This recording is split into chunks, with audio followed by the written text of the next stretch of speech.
Broadcasting live from the basement of the Pentagon. This is WTF Nation Radio.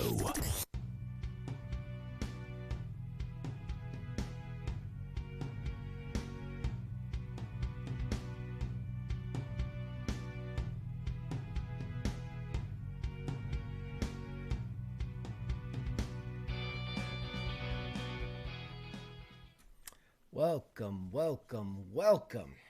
Boy, do we have a show for you tonight. This is episode 9 of the Pop Culture Warrior, the show where I stay up to date on all the ins and outs of what's happening in pop culture so you don't have to. With me, as always, is my good friend. First, I'm CQ. I'm your pop culture pilot for this flight. And flying with me, as always, is what I would say the web shooters to my Spider-Man, the voice of the unpop cultured, the amazing, magnificent Mr. Radar. You there, buddy? I'm here, buddy. How you doing? Oh, I'm so good. It's good to hear your voice, man. When I hear your voice, that lets me know that we're in for some fun. So it's great to hear you. How you doing? I'm good. Trying to avoid the kung flu. Trying to keep it away, but it's all good. I hear you. You staying safe in this crazy time, this crazy place. Well, I'm essential, so I'm trying to. I go around. I got hand sanitizer like everywhere and fucking everything, and then today I got drenched in hydraulic fluids. That was cool. Oh, good. Pretty sure hydraulic fluid kills the COVID. Right. Yeah. If what they didn't give us in the military doesn't kill it, I mean, what can? They shot us all full of stuff. Yeah, shout out to everybody that's joined already, man. We've got a pretty busy room so far, so thank you guys for joining. For WTFN our mom, thanks for being here. The Pookie, all you guys, thanks for joining us, man. This I figure, screw it, right? We're all on house arrest at this point, so why not come together and celebrate some what's left of pop culture, I guess, at this point. So yeah. We're here and we're gonna get through this, right? We're gonna do this stuff. So, I will say you picked a hell of a time to start a show on. I know, right? I keep telling people, I'm like, man, I really, came up with this idea to do a pop culture show, which you can see our social medias right here and all the different places you can find us. And I wanted to do a pop culture show and talk about, because it's a never ending stream of pop culture news. It's all like literally day after day, hour after hour, minute after minute, there's new news coming in. And then the show launches and immediately the world goes into chaos and turmoil. And all of our things that we love, all the pop culture stuff just disappears overnight. So, yeah, we're having some fun with it. I mean, what are you going to do? WTF, right, nation? Hey, we got some first time listeners in the audience. Al Haji, man, what's up? Thanks for joining us, man. We see new listeners and everything. This is awesome. Yeah, so without further ado, I figure, so this is what I figure. I said, all right, there's really not much to talk about. I'm gonna give it the best shot. I really dug deep this week to get some stuff, and I got a couple nice little shiny nuggets for you guys. For my little baby birds, I'm gonna feed you guys. But for the most part, worst case, we'll just wing it. And we'll just start story swapping, right? We'll start telling stories, man. I figure everybody loves a good story, so we got a decent amount of stuff to get through, but let's see how long it lasts, right? I'm gonna keep stalling for time. But yeah, so I'll drag this shit out all night. We're gonna do an all-night-a-thon, right? Do you have a bat to beat that dead horse? Or speaking of bats, no, I'm kidding. So hey guys, how you doing? Thanks for joining in. Yeah, so okay. So the first one I want to talk about, and I'm gonna bring it up here because I don't get to use this one very often. I've got gaming news. So this is like hot off the presses. All right, so check this out. This news broke literally just a few hours ago. I'm gonna pull it up here and check this out. It has been revealed, the new PlayStation controller. The PlayStation 5's controller. We still haven't seen the system. We still haven't seen the system yet. But Sony just unveiled earlier today the PlayStation 5's controller, which by far and away is the biggest change to a PlayStation controller of all time. There's just none have been this different.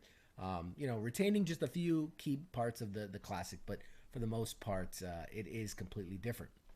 So, like I said, Sony still hasn't shown off the console, but they've debuted what they're calling the Dual Sense controller. Obviously, most people know the Dual Shock controller. This is the Dual Sense controller, and after 25 years, it's their biggest change to a controller. The new controller has some big changes on the inside, not just on the outside. The previously announced haptic feedback, which replaces the old rumble technology, which has been in all the previous controllers, and the new adaptive triggers that can adjust the resistance of the triggers for different gameplay effects. There's also an integrated microphone, which is, first that they're doing that for their controllers, along with a USB-C port. And of course, there's the new, two-tone color scheme, similar in style to the PSVR that was out. They've added a share button. The share button has also been renamed to a new create button. So that will offer new ways for players to create epic gameplay content to share with the world, which is what Sony promises. More details will be released closer to launch. Some of the buttons on the DualSense are also getting some light tweaks compared to the old DualShock 4. The PlayStation button, for example, is now cut out in the actual shape of the PS logo. So instead of the circle with the painted on logo, it's actually the PS logo.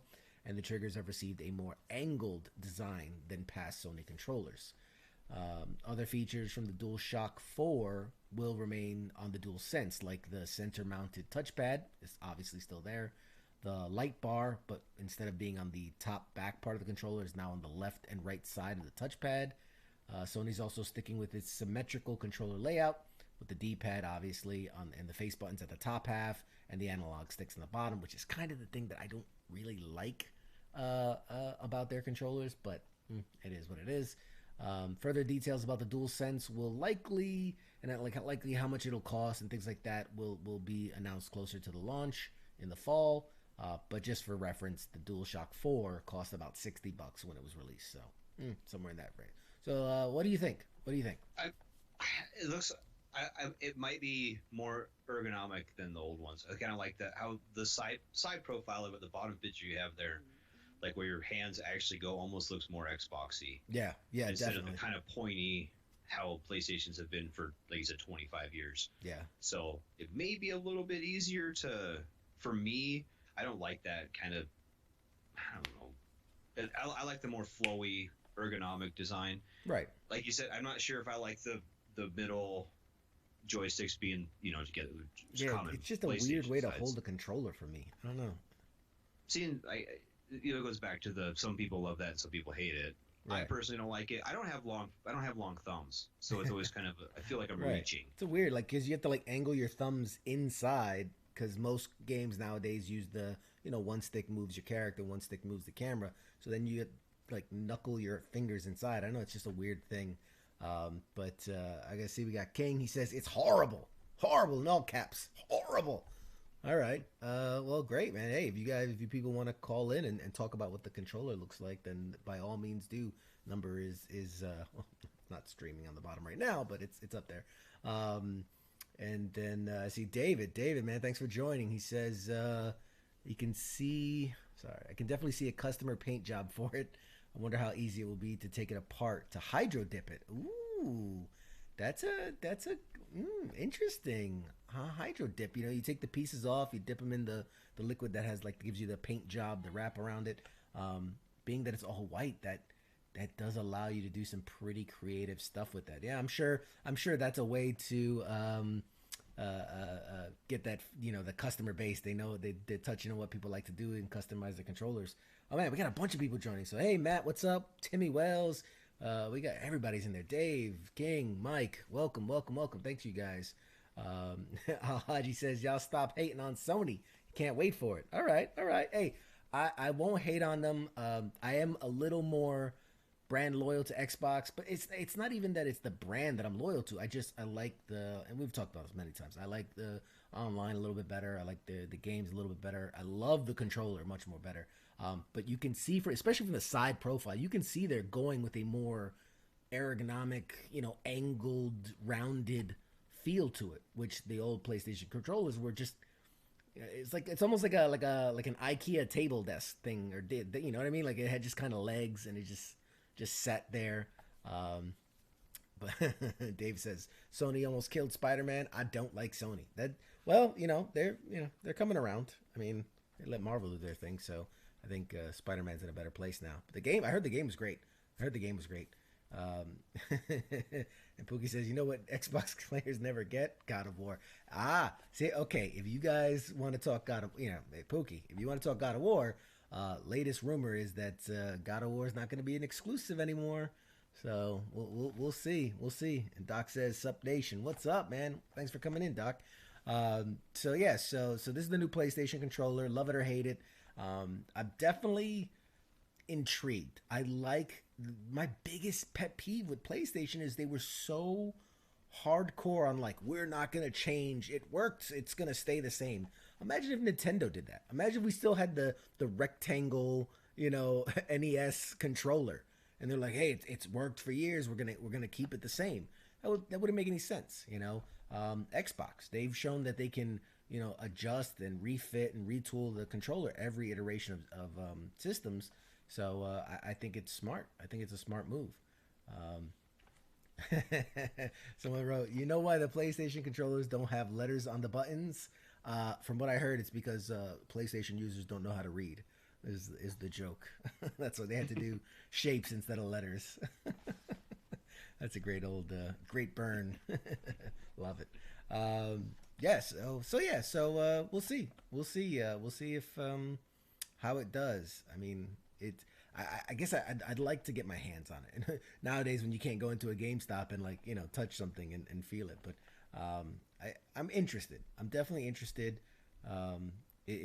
Yeah, I'm gonna leave it at that because it's interesting.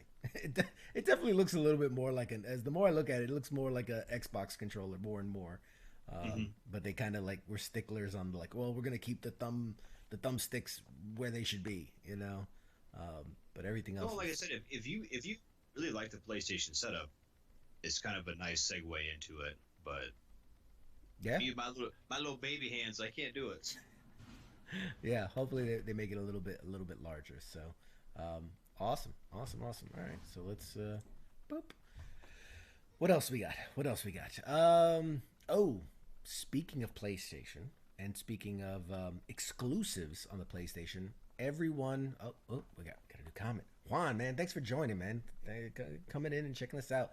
This looks the same as the PS4 controller, just a bit chunky. I like the 360 better than the PS3, but the PS4 is way better than the Xbox One. Let's see what happens. Yeah, that's a great point. Last week we did a real deep dive on what the stats are looking like for both systems, and right now, Xbox is far and away more powerful system, more teraflops and more GPU memory storage is bigger, powerful. So I'm actually surprised because usually PlayStation has the edge on the tech specs of the system, right? Like what's under the hood, how powerful it is. Usually, the PlayStation is leading it. And welcome. I see I have a special guest visitor of somebody who decided to visit. You want to come say hi? And my son decided to barge into my studio for the night. Apparently, nobody's watching him, so that's cool. Yeah, but speaking of the PlayStation and the exclusives, we're talking about The Last of Us, one of the best games that was an exclusive for the PlayStation was The Last of Us, and The Last of Us 2, which has been in development for some years now. There's my son. Hey, Logan, how you doing, buddy? What's up? Yeah, this is awesome. You can't. What are you gonna do? Just keep it rolling. I'll let him bang around in the background like this is some news broadcast doing it from home. But yeah, so The Last of Us 2 is the highly anticipated sequel to what was one of the best games on the PlayStation. And basically, obviously, because of the whole coronavirus thing, it has been indefinitely delayed and is going to be sometime before we see it. There was the creative director of the game, Neil Druckmann, actually went on to the everybody's saying I got a cute kid. Yeah, he is a cute kid. He's when he's not interrupting Daddy's broadcast, he's a very cute kid. So basically they're putting off the game, and they're saying like his exact quote was like, we're at the 1 yard line, we're right there, we're about to about to put it out, and then this happens. And so they're saying, we're taking the time to really squash out those last minute bugs. We want to polish the game as much as we can. They're reviewing each section. They want it to be the best quality it can be considering the circumstances. And he says, that it sucks because it's there. It's frustrating for them because they were ready to release. And the fact is that, because of this, they're not going to be able to. Mike. Oh man, this is hilarious. Oh man, this is too funny. But yeah, so with they were asking about how a lot of the fans were saying that well, why can't you just release it digitally? If it's there, hit your date, release it digitally, and then what happens is they decided they can't. Unfortunately, they can't release it digitally because it's not ready yet, and has not the date. But the biggest thing is, and from a financial standpoint, they really don't want to do that because of the fact that physical media, although we're in a digital age and it's starting to move towards more of the digital downloads, the physical media is still a big part of the business. Let's be honest. There are parts of the world that can't get access. I spent some time down in El Salvador, and they can't online game. Most of the people there can't online game, but can they go out to the store and buy a physical piece of media and get the disc and take it home? Absolutely they could. So, just like we were talking about the other day with, well, why don't they release, Black Widow movie on streaming service right away? And it's a business decision. Like, this is a major, big blockbuster video game that they've been working for years. So to cut their sales practically in half, maybe not in half, but almost in half by not releasing a physical disc, that would hurt the bottom line for their company and could, affect how people play the game and when it launches. So they're going to hold off. It was originally scheduled to launch May 29th, but right now they're just kind of in a holding pattern. They said they do want to release a demo at some point of the game because there was a couple months ago when they were at one of the big showcases, they had like a playable demo for like higher up industry people, and but they said that was a very specific set of circumstances and they can't just release that to the public just yet. It's not your typical demo that you would release. It was later in the game. It was handled by the creators and the staff, and you couldn't do things the way you wanted to. So they are working on a kind of a demo to release prior to their official release. That'll come in later. So yeah, so that's it's a lot more quiet now. So are they going to do like a, I don't know, like a beta test for it then, basically? Is that how they're basically, I mean... yeah, typically gaming studios only do beta tests for games that have like significant multiplayer to them. So things like, I remember Titanfall, Call of Duty, Battlefield, even some like some of the EA game Maddens and things like that. They'll beta test it because they know they're not even really beta testing the game so much as they are the online experience. That's what they're really doing, is they're stress testing their systems. How can they hold up with all the players online at once? Because I mean, online, like locally on your own system by yourself, you're going to have a great experience. You're going to have the experience that they designed you to have. They're really more testing their online capabilities. When you're dialing into this server and playing against all these other people's, then how well does their server hold up, or how well does the gameplay hold up, with people on different internet speeds and things like that. So that's what usually beta tests are for. Not so much the actual testing of the game. But anyway, that's neither here nor there. yeah, so that's the latest from them. I'm trying to think what else if I missed anything. Yeah, so yeah, that's the most of it. Bannerlord Blade 2. I'm gonna have to look that up. Mount and Blade. Okay, Mount and Blade 2 has early access and it's awesome. Okay, I'm not familiar with those. I'm gonna have to check that out. Um, yeah, and Dave says, testing can only do so much, so it takes tens of that. He's exactly right. It takes thousands of users to work things out because what happens is, the company builds it. Let's say it's a big company. Let's say they have 300 employees. How much stress testing can even if every single employee was on it at once, how much stress testing can 300 people do? So they have to release it in usually like an alpha build privately, and then like an open beta to the public occasionally, or private beta, and that way they can stress test thousands of people on it at once before they unveil to the world. So great point. Yeah, you're right on, Dave. What other news do we have? Oh, this one's a fun one. I like this one. So our last bit of, technically gaming, more toyish news is I mean, come on, we all did. Legos, right? You played with Legos at some point in your life? Fuck yeah, everyone does. Everyone does, right? At some point, like the other fucking day. Okay, so I'm not the only one. If you look carefully, right up there is a Lego Back to the Future DeLorean. So I have that in the background. So yes, I do play with Legos still. My son loves Legos, and my family, my nephews and all that love the Legos. So in a bit of Lego news, they've announced a partnership. And now let me preface this with Lego's smart. They've been partnering with everyone and anyone. Like Ghostbusters, Batman's, Marvel stuff. They had Minecraft Lego. Anything that they can build together, they've marketed their Legos. So in a brand first, they've announced that they are partnering with Super Mario. They are doing a Super Mario and calling it Adventures with Mario Lego Adventures with Mario. So the idea here, and I'm going to share this is very interesting and unique because typically, much like my DeLorean in the background, when they partner with somebody, it's just, hey, recreate this favorite thing you have, and then you can, play with it like you would play with Legos. This is different. This is very different, and I'm going to show you why. I'm going to explain it to you why this is the first of its kind of partnership. So here you go.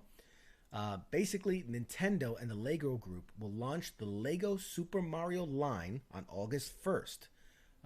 Pre-orders for the Lego Super Mario Starter Course, which is the base for the Lego Super Mario World, opens today.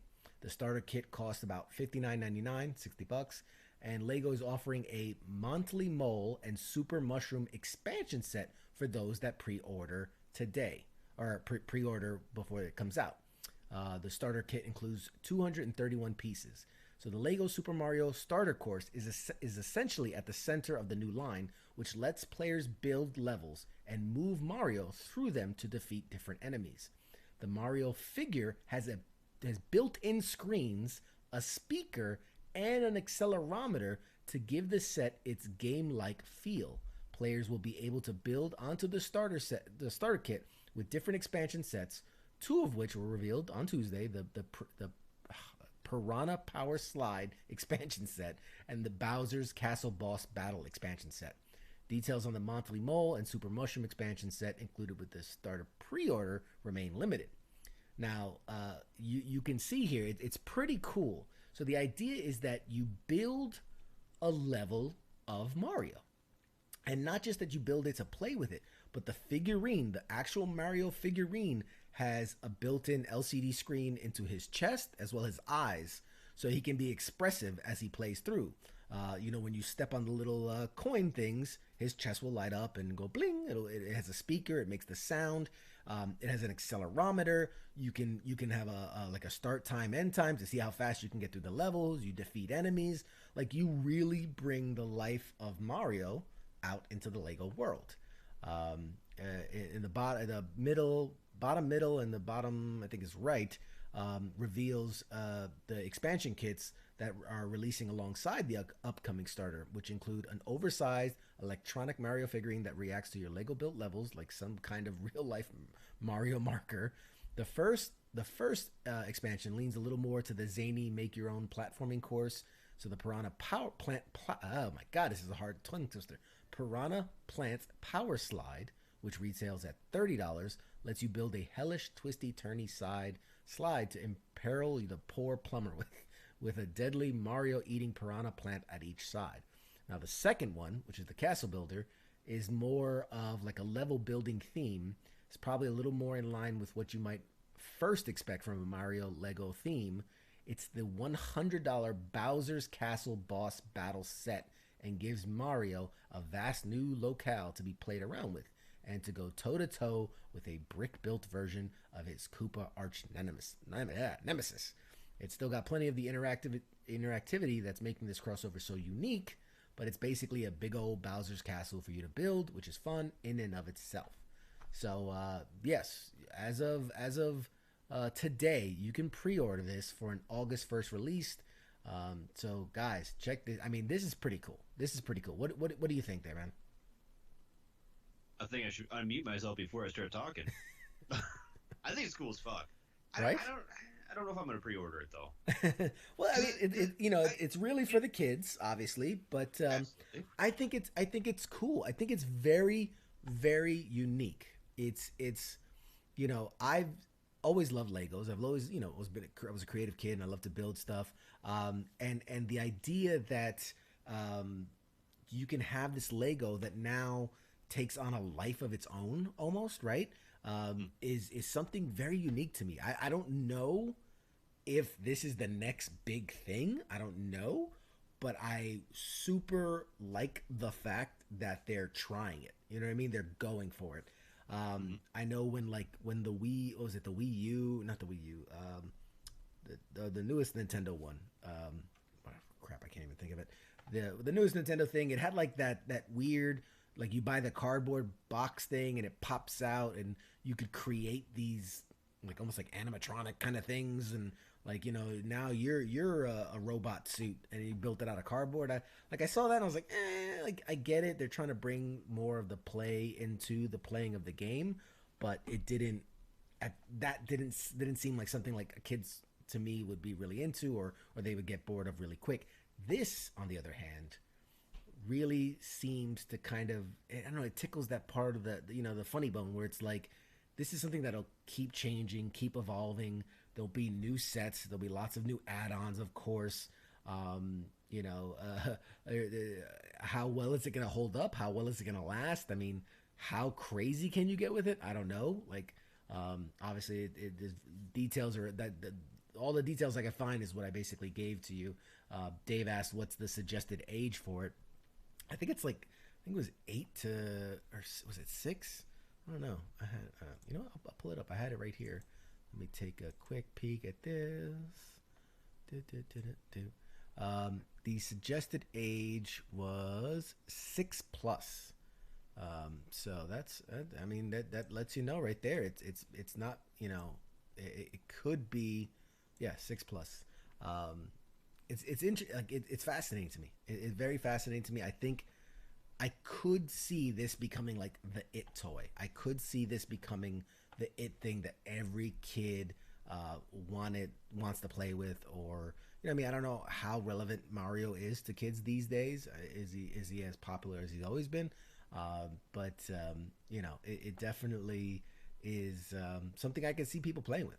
My nephews love Lego and they love video games, so I see this as a way to kind of transition that, right? Transition into the stuff that they like, and or capture what they like and make it into what's kind of new and hip and popular and whatnot. So, what do you think for the kiddos? You think they'd be interested in something like this?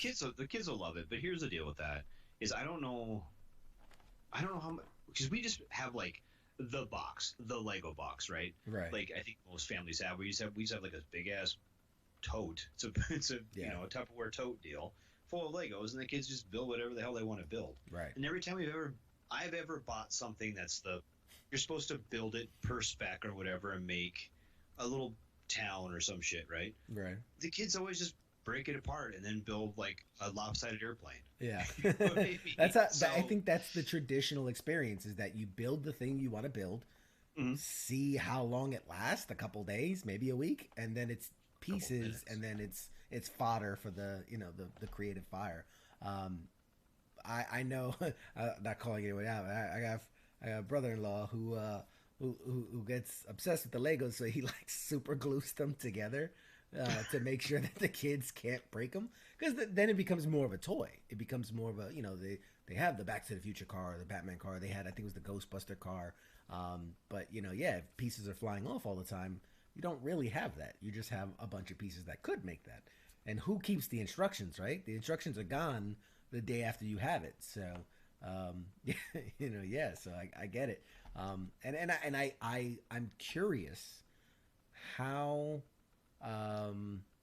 exact you have to be, right? Like, do you have to follow the letter A to B to C to make this thing work? Or could you literally just put anything anywhere and it'll still work the same? You see what I'm saying? I'm curious, like, because it's like, well, if you don't connect this piece to this piece and then to this piece, then what, then it's just like you said, a pile of Legos. I don't know. I'm curious to see how it does, and how excited people are playing with it, and what happens. I'm kind of thinking it might be more people like, I'm not gonna say my age, but that kind of the adult who actually wants to do that, or maybe the older kids, right? Like the my teenagers would probably really enjoy it, but like I said, like the littles, they just want to build all kinds of, and I'm not saying it's bad, because that's what Legos are for. I mean, they make whatever the fuck they want to make, and it's cool, and they're excited, and they're using their imagination, and they're doing something cool with it. But I don't know how well. I don't know. It's cool. It's a neat. I'm excited for it, because I think they could do some really cool shit with that. Yeah. Not just with Super Mario, but with all of it. I mean, you could really get some cool shit with it. Yeah, and I think, like, if it's one of those things where this could be a turning point, where if this sells well, then it's like, do we get a Sonic the Hedgehog one? Do we get a Ninja Turtles one? Do we get Avengers one? Avengers and Batman? And now all of a sudden, like, that's the new big thing. Lego decides to pivot and say, oh, this is what's selling, better. It would never replace traditional Legos, but I could see situations where they already have a Minecraft. Maybe they add on some of this pieces to Minecraft. So now like, oh, the little guy goes to the furnace. You hear furnace sounds, and the little guy sees fights the pig, and the pig makes the sound, and things like that. I could easily see them doing it. Dave says, my kids would put it together, play with it for a day, and then I'd end up stepping on a pointy piece, end up in the ER, and leaving with stitches and COVID-19. So I see it happening. So yes, definitely. I think we all could see that happening. So so it's interesting. I'm really curious to see how it affects things. But yeah, well, only time will tell, really. What else we got? So okay, so that does it for our gaming news. I was just double checking, make sure my lights are still good, because the kid decided to come in and start messing with stuff. So we're good. We're all good. All right. So outside of gaming news, there's been obviously a lot of celebrities. Celebrities. I hate using the word celebrities, but there's been a lot of celebrities that have been, with the COVID and getting, sick, and obviously we saw Tom Hanks recovered, him and his wife recovered, and a lot of people that are quarantining, whatnot. The latest to come out was Pink, the singer Pink, did test positive 2 weeks ago, and has already made a full recovery. I mean, surprise, what money will get you. But not only has tested positive and made a full recovery, she just shared the news on Friday that she's donating $1 million to the COVID-19 relief efforts. She and her son, her 3-year-old son, had symptoms of COVID-19. So she released a statement 2 weeks ago. My 3-year-old son, Jameson, and I were showing symptoms of COVID-19. Fortunately, our primary care physician had access to test, and I tested positive. My family was already sheltering at home, and we continued to do so for the last 2 weeks, following the instructions of our doctor. Just a few days ago, we were retested and are now thankfully negative. She calls the virus serious and real. People need to know that the illness is affecting the young and the old, the healthy and the unhealthy, the rich and the poor. Although the rich can get tested and all that. Whatever. We'll leave that part behind. We must make testing free and more widely accessible to protect our children, our families, our friends, and our communities. Pink said that half of her $1 million pledge would benefit the Temple University Hospital Emergency Fund in Philadelphia in honor of her mother, who worked there for 18 years. The other $500,000 will be donated to the City of Los Angeles' Mayor's Emergency COVID-19 Crisis Fund. So she wrapped up by saying, thank you to all of our healthcare professionals and everyone in the world who are working so hard to protect our loved ones. And you are our heroes. These next 2 weeks are crucial. Please stay at home. Please stay at home. So, yeah. So, you know, rich people get it too. Yeah, absolutely they do. They might get tested faster and treated faster, but you know, that's. I'll tell you right now in my state, you have to have either confirmed direct like contact with a confirmed case, or have traveled out of the country in the last like 30 days or some shit. Before you're even like considered available for testing. It's true. That's still how it. Yeah, I can't just go to my primary care physician and be like, I don't feel good. Give me a test. Yeah. Which is cool. I mean, I get that. There's only a limited amount of tests still and all that, this, that, and the other. But it helps if you got a couple $1 million. Yeah, if you can donate a million to the relief funds, you get checked out quite much faster. That much faster. But crazy how that works, isn't it? Yeah, isn't it though? But yeah, so that's you know, and that goes along with, I know there was some other confirmed celebrities that had, let's say actor, that had passed. I forget for the life of me, I can't remember his name, but he had a small role in like the Dark Knight movie and was in a bunch of other stuff. And older guy, he passed away from COVID-19 issues. So it's affecting a lot of people, and in the pop culture world, and obviously worldwide. But in less bummer news, let's do this. Let's switch to TV news. So okay, everyone's talking about it. So let's just take a moment here. I'd like to talk to you about Tiger King. Have you seen Tiger King? We're going the dark side already. I mean, what the hell? Like it is. I was talking to somebody today, and I said it's as if someone made the most messed up live action cartoon you've ever seen. It's almost like, you know, an episode of like American Dad, but like the live action version, where it's just these ridiculous things that you could not possibly believe are true. You know, I know they've talked about they're gonna make a serialized, like Hollywood wants to do, almost like a mockumentary of it, and like, you know, cast like David Spade to play, you know, the Tiger King, and all these different actresses. And I don't think it would work. Well, it'd be funny, but I don't think it could be more ridiculous than the truth.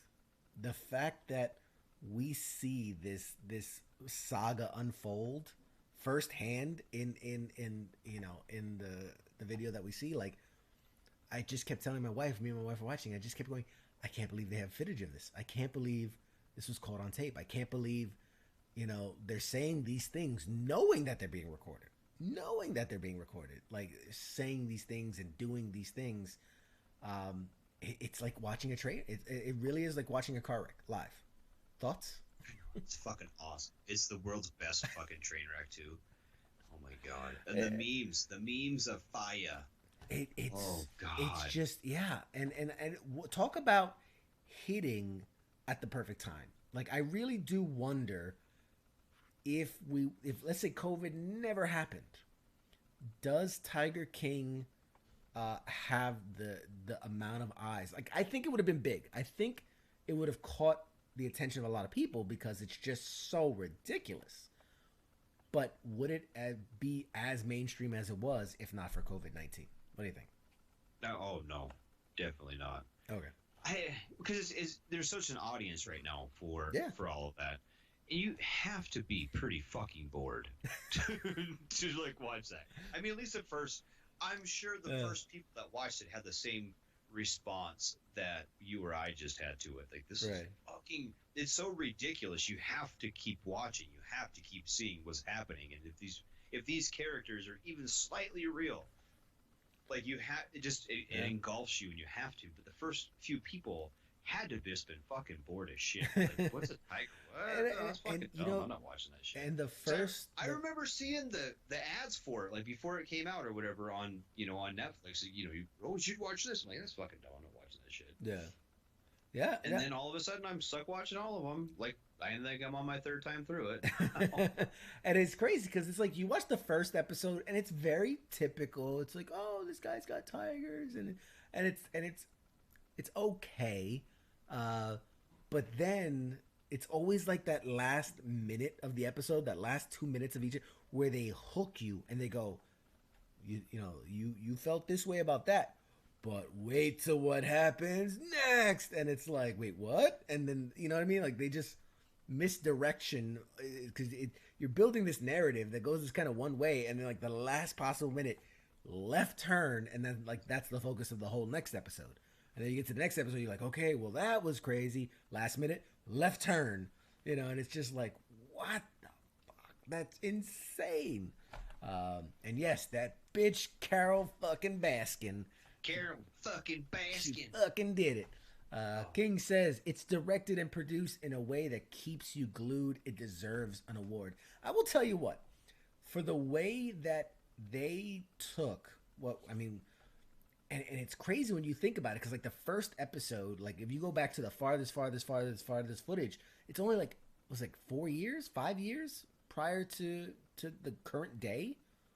So like they took footage from 4 or 5 years, let's say, and shot it in such a way, and I like the direction and the editing should win awards, because they, put together something that's so on, like I can't even put it into words. Like, that's how just banana pants crazy it is. I can't put it to words, because it's this thing that, like, if you haven't seen it, by the way, if you guys haven't seen it, you need to see this. It's a fucking need. The memes don't do it justice. The people like, you have to see it for yourself, because it is incredibly ridiculous.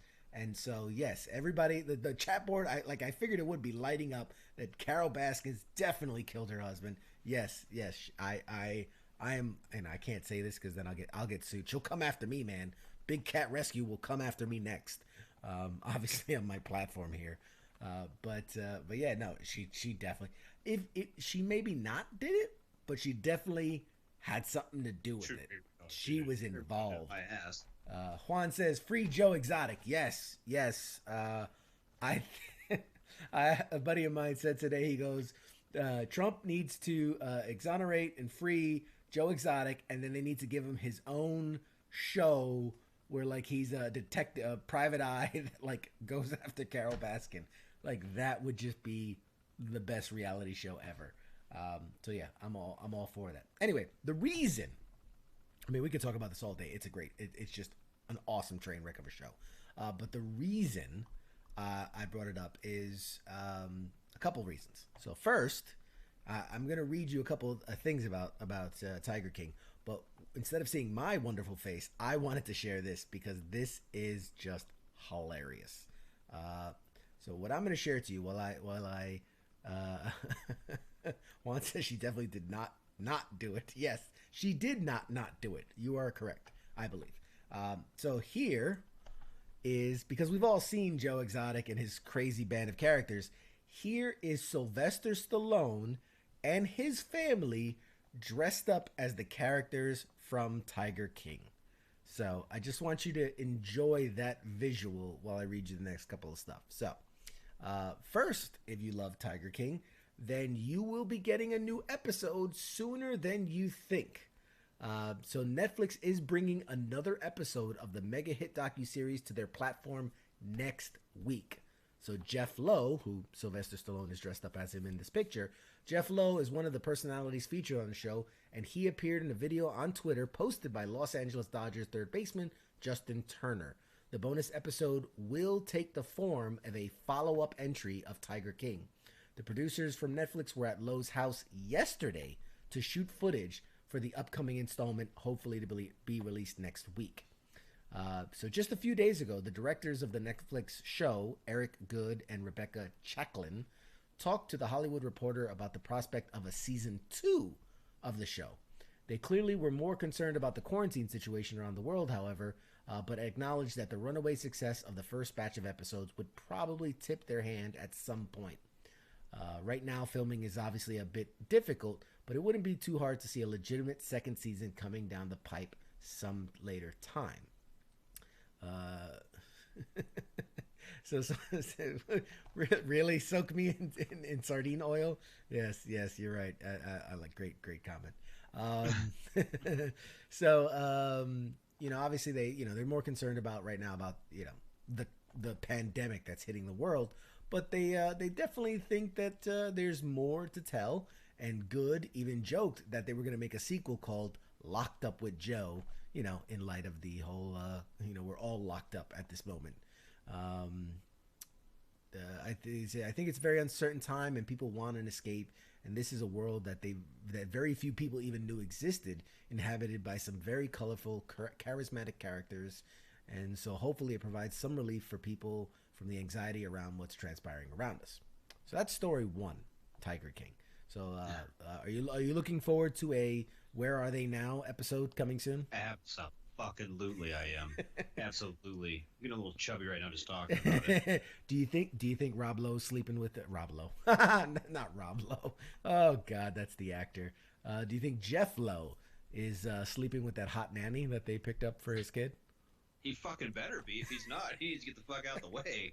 I mean, just saying. Based on everything we've seen up until this point, I mean, they live a pretty open lifestyle.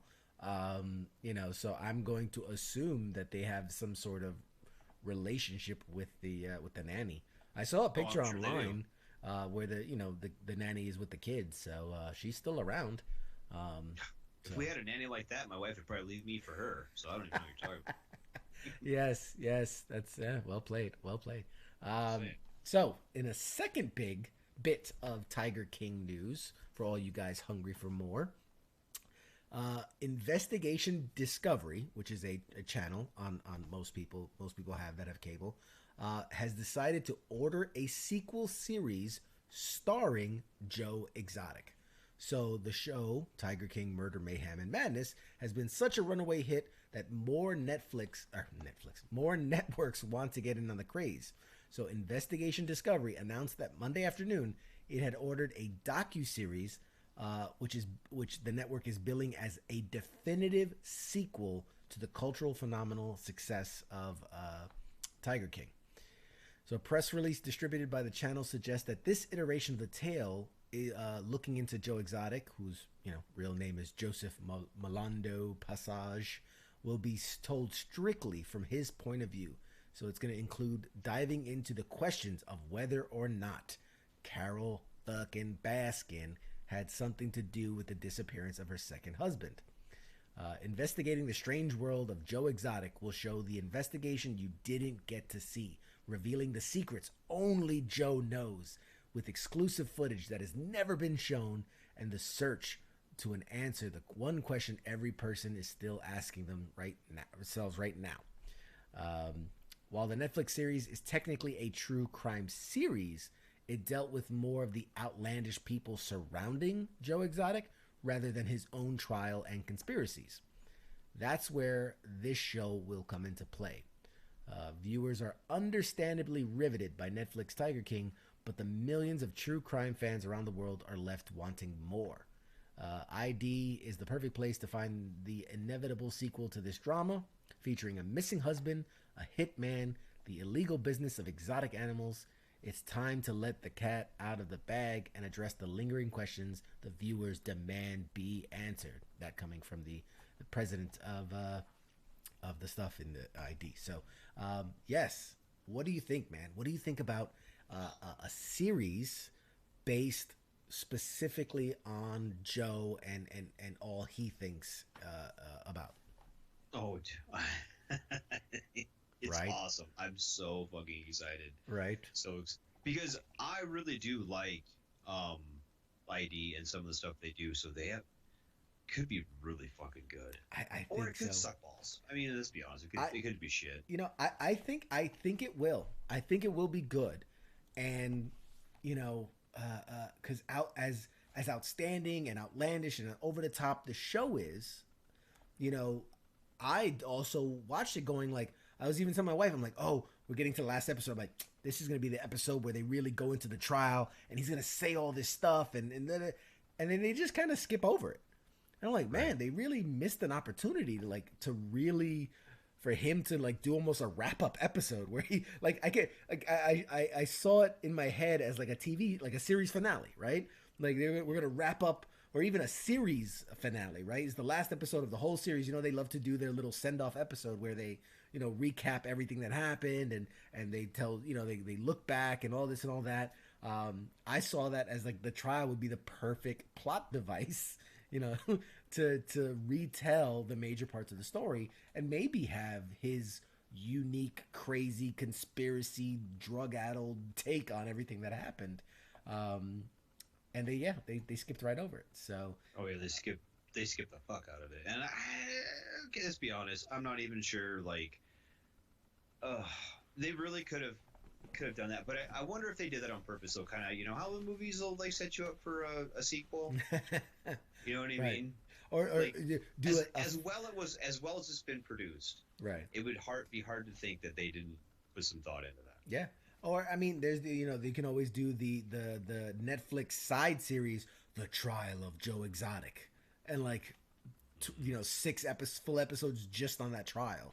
You know what I mean? And kind of leave it open for that or something like that. But obviously, he really does believe that he was framed, based on everything we have, the evidence. He believes he was framed. Believes he was set up, and he believes all this kind of outlandish stuff, and thinks that and he definitely has dirt on like everybody. I mean, because right, he's been in bed with everybody at some point or another, so he's definitely got dirt on everybody. Literally. Literally and figuratively, pun intended. So yeah, so I definitely think that he is. I really want to hear what his take is on this. And when they do the calls from prison, and he's like, oh, I know everything, and I'm gonna tell him, and I'm gonna. So I really thought we were gonna get into it. I thought we were gonna get an episode of him in prison, just letting everything out. And so I guess we'll see. Maybe a deal was in the work in the background anyway for him to get his own thing. And so I don't know. I'm really curious to see where this goes and the drama unfold. It's like a redneck keeping up with the Kardashians, where like you just it's just spiraling out of control in every direction. It's a warehouse of fireworks on fire. It's just explosions and color and light and beautiful to watch. But it's just a train wreck, and I do love it. I do love it so. Um, so yeah, I'm excited to see where they take this next, and I will keep you guys updated for sure on the future adventures of Joe Exotic. I'm so fucking excited. Anything right, at least right now, if they can expand on it. But I think if they have to produce it and shit, it comes out in like 6 months.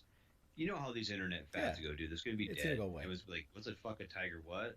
Yeah. Tiger who? Well, and You know. that's why I was talking to someone and they said, "Wow, they're really gonna do an episode that quick and put it out there that quick." I'm like, because in 2 weeks people will forget. Absolutely. They will move on to the next fad. They will move on to the next thing. Every company in the world, anything that has to do with entertainment right now, are scrambling to produce something to take advantage of the situation. Right? You look at Disney, who's losing $400 million a day with all their parks being closed and the movies being closed. You got to think they're scrambling to put something. They put that recent Pixar movie Onward straight to Disney Plus. They're releasing Artemis Fowl, which was supposed to be a big blockbuster release. They're gonna put that on streaming service. Every company that does and deals in entertainment is scrambling to put stuff on online because that's the only place people can get stuff right now. So yeah, I mean, I definitely think that if we go away from Joe Exotic 2 weeks from now, the next big fad will be out, the next big whatever will be out, and people will just forget and move on. So I definitely think that we're gonna, at least for the next week or two, we're gonna see more about it, and definitely, I don't know, man. I just there's just so much. There's just so much to unpack there. We could do a whole 2-hour show on it and talking about Absolutely. everything. There's so much, so much. I mean, I will ask you one thing. Thoughts on this? The suicide, the accidental suicide by his second husband. My wife posted a theory that she thinks it was more or less intentional. She thinks that based on because right before it they show video that he's upset and that he's erratic and he's all this and all that. Do you lean more towards fucked up and accidental, or do you lean more that just didn't care and was maybe wanted it that way? Any straight guy who starts doing meth and goes gay for the tiger dude with a mullet looking the way he does has to have some sort of mental instabilities. That's all I'm going to say on it. Yeah. I don't know. It wouldn't surprise me either way, if they came out. And here's the other thing too, maybe it was something that they the people who know, the people who were there when Joe was talking about his balls in his face, Jesus Christ. but that's what he's fucking. I know. It's Spoiler just alert, ridiculous. He's talking about balls in his face. But I mean, like, maybe those people know the truth, and they just kind of it's unintentional for TV kind of deal. Yeah. How do you save face on a guy who was just at his eulogy being talked to, by his husband, like, "Hey, put my balls in my face, and big old balls everywhere." I'm like, Jesus. And then for him to go and marry someone else 2 months later with the kid's mom in attendance. Oh, okay.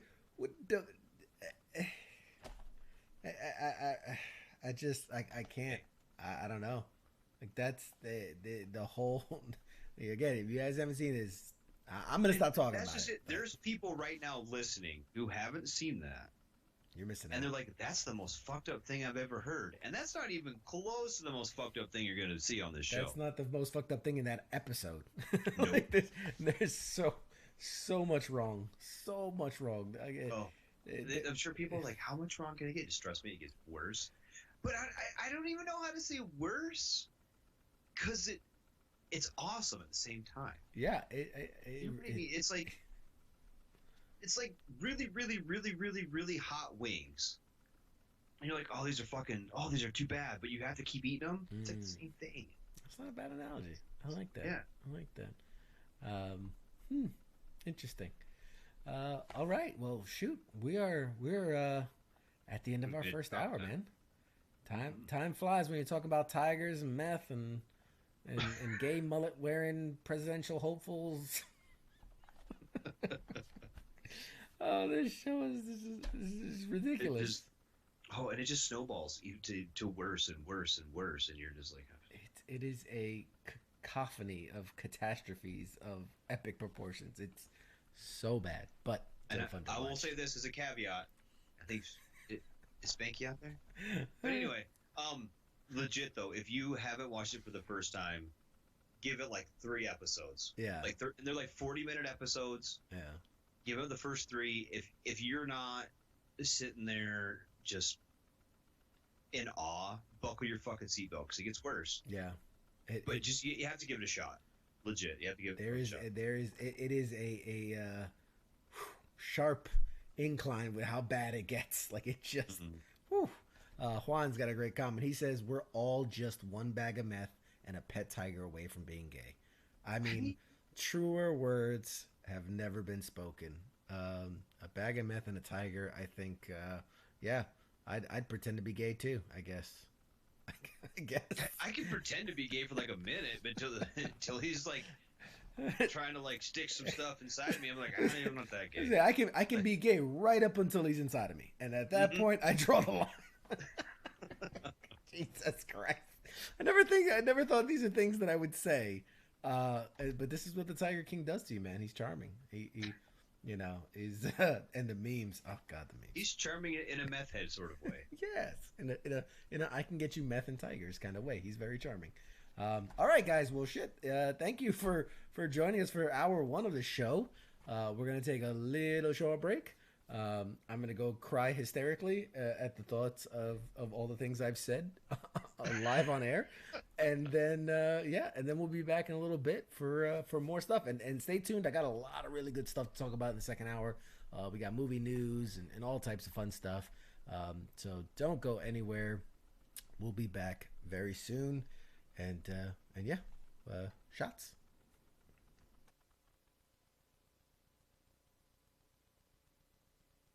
You're listening to the sounds of WTF Nation Radio.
Looking up and fading out, cirrus shapes I found blow me away. Van Allen right around, pushing through. Skin is brown, nature has us trapped in fear.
Call the show now at 415-889-8367. The voice of U.S. Army, WTF Moments. This is WTF Nation Radio. What is up, guys? Welcome back to Pop Culture Warrior. Your boy CQ here, and with me as always is Radar. You there, buddy? I'm here, sir. Oh, it's great to hear your voice. Ah, God. Like I said earlier, man, I hear your voice and I immediately go, oh, it's Tuesday. Oh, we get to talk some pop culture geeky stuff. So, great to have you always with us. Get a geek out. Yeah. So, hey, real quick,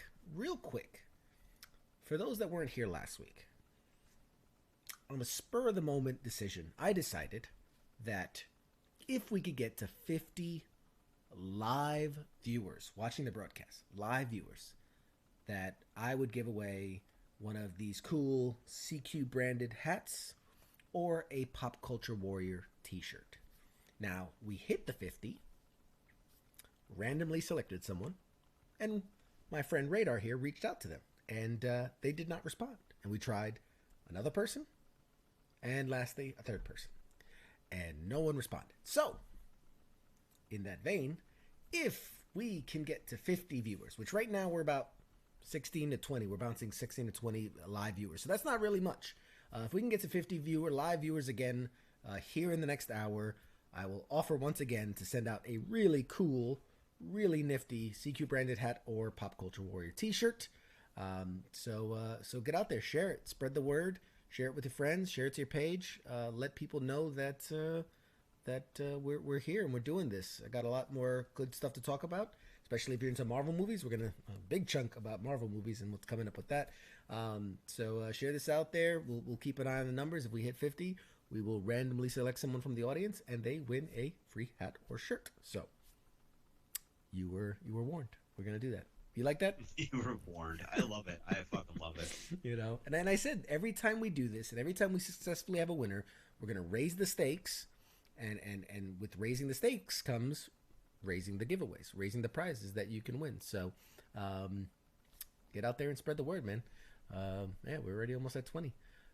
So some more news. I spoke earlier about, obviously how COVID's affecting a lot of people and celebrities are getting and this and this and that. We talked about Pink, who's recovered. Well, this is technically not COVID related, but Logan Williams, for those that don't know, is an actor, 16 years old. He was, if you watch the Flash TV show, he was the kid that played young Barry Allen. So young Flash before he grew up and became the Flash. He died. He died on Thursday. And he was only 16 years old. And they haven't said what happened. They haven't said how did he pass, which, I mean, you can speculate all day long that drug related or some freak accident or something, but no one as of yet. This happened on Thursday. As of yet, we've found out the cause of death.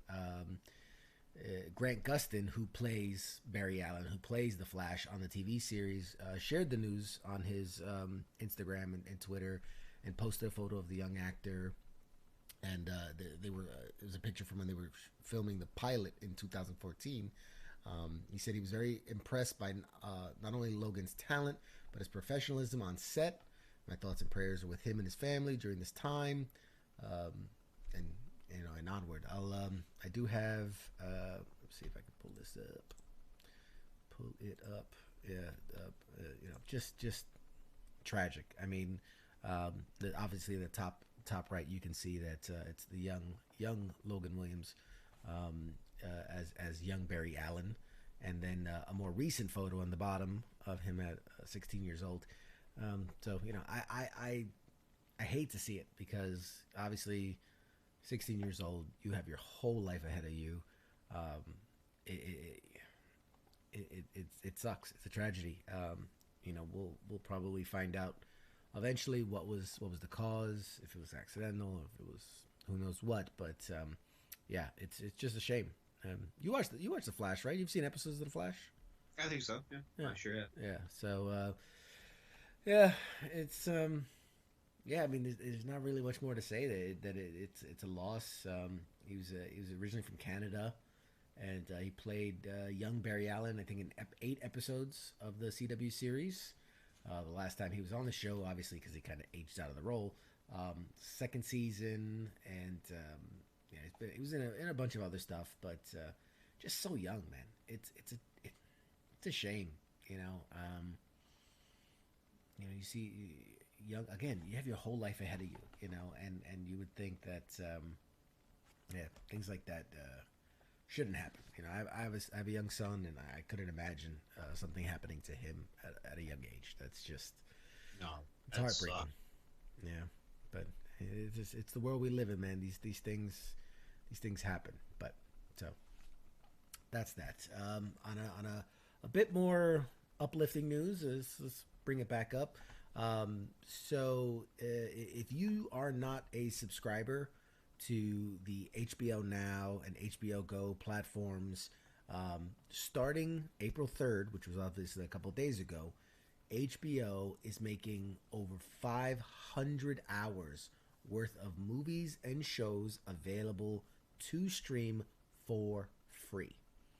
This is a limited time offer. You will not need to get a subscription or anything like that. They're basically just kind of unlocking the vault so you can see things like episodes of Barry, you know, catch Detective Pikachu and Succession and all the stuff that's on HBO. Is, like I said, it's over 500 hours of movies and TV shows.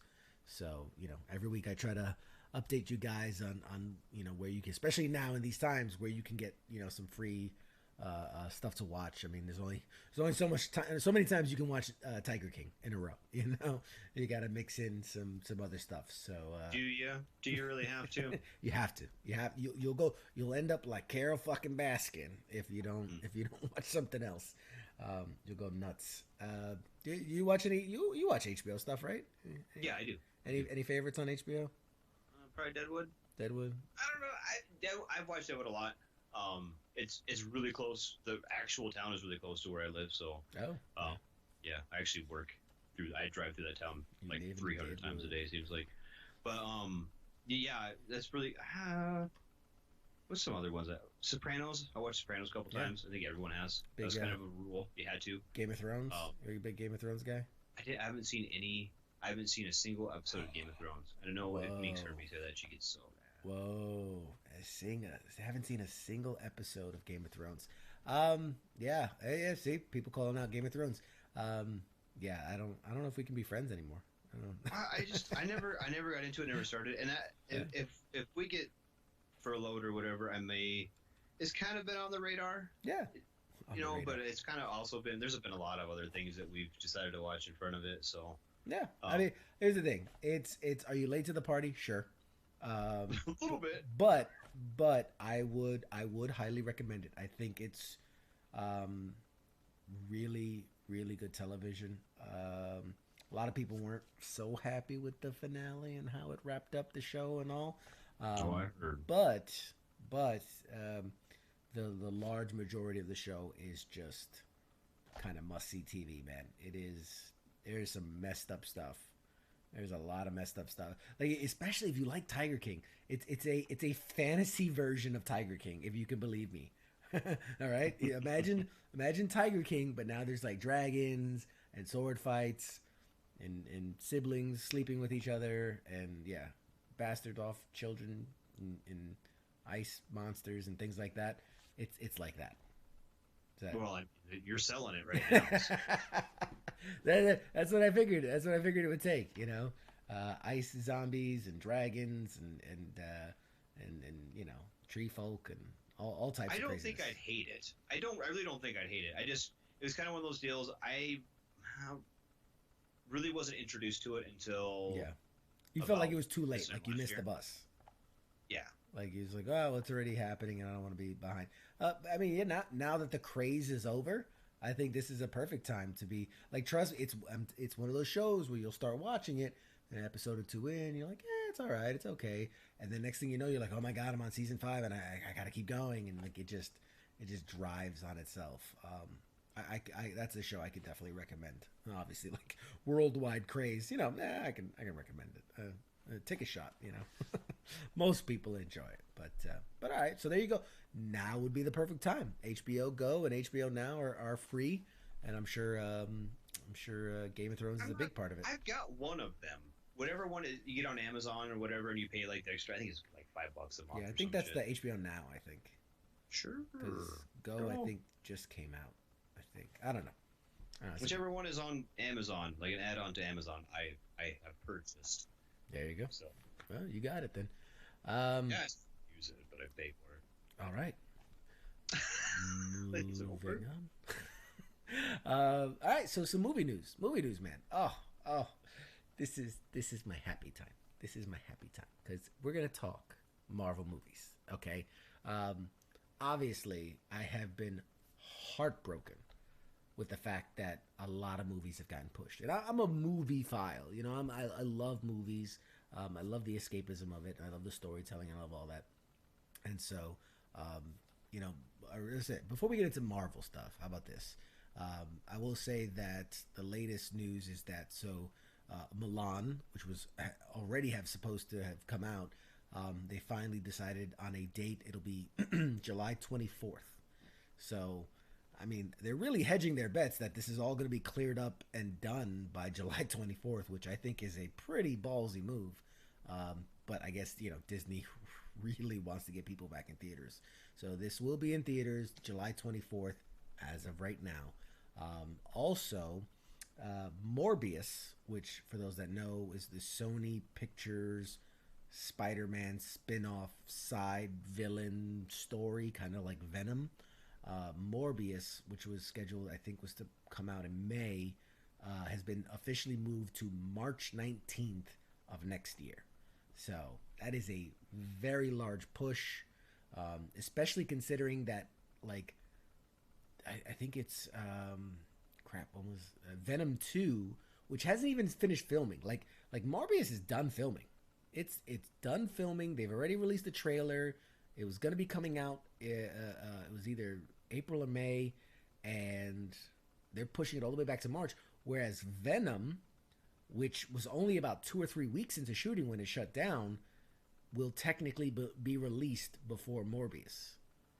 So how does Sony make these kind of business decisions? I don't know. I can't pretend to know. But it doesn't make sense to me that a movie that hasn't even been shot yet will be released before a movie that's already done. I don't know. So that's just the latest. I'm just giving you guys what information I get. But that stuff aside, going back to Marvel movies. Obviously, for those that know Marvel movies, you knew that there was Phase 1, Phase 2, Phase 3. Phase 1 being like Iron Man, Captain America, Thor, leading up to the Avengers. And then Phase 2, a lot of the sequels, but then you added in like, what came in Phase 2? What movies came in Phase 2? I forget all of a sudden. Like Endgame and all that? Well, no, that was the end of Phase 3. But like Phase 2 had all the sequels, plus it added like, I think it was Ant-Man. Ant-Man was a Phase 2 movie. And maybe Doctor Strange was a Phase 2 movie. Yeah, I think so. But then you had, Avengers Civil War, and then, or that was Captain America Civil War, and then you had Avengers Age of Ultron. Then you had Phase 3. Phase 3 had all the other sequels, plus it added in, it was Guardians of the Galaxy. That's what was in Phase 2. Then you had all the sequels, and then Phase 3 added in your Doctor Strange, your Black Panthers, things like that. Captain Marvel was in there. Spider-Man was in there. And so then you had Avengers Infinity War and Avengers Endgame. That was the end of Phase 3. Technically, Spider-Man the sequel came out, and that was technically the official end. But really, Avengers Endgame kind of capped it. But so that was all Phase 3.